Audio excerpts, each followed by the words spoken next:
Hi guys, on this video I'm going to show you how to install a seat on the Nosfet Apex. You'll need a rubber hammer, tool to knock out the pin, as well as three Allen key type ends for the tool, H3, H4, H5. First step is to remove all the bolts, apart from the big ones, just the small bolts from the side panels of the Nosfet as shown here. That will expose the areas where you should see the kind of power cables either side. The big bolts don't move at all, so don't worry about those for now.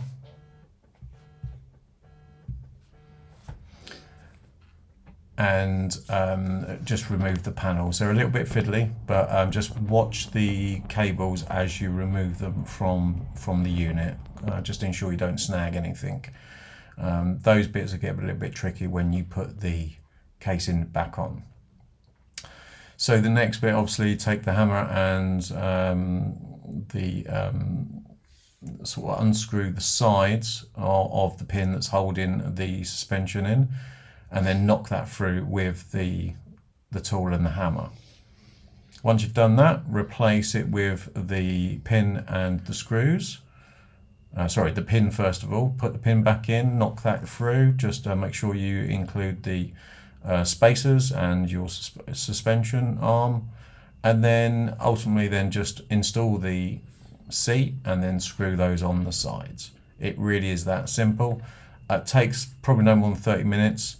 It's a little bit tricky to get the It's a little bit tricky to get the side panels back on, and just be very careful when you put them back on so you don't snag the power cables.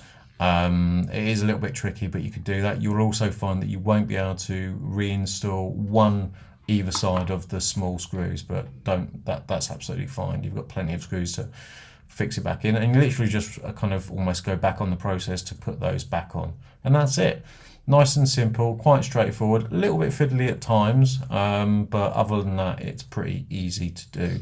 I'll put a link in from AliExpress where I got my seat, and yeah, thanks guys for watching.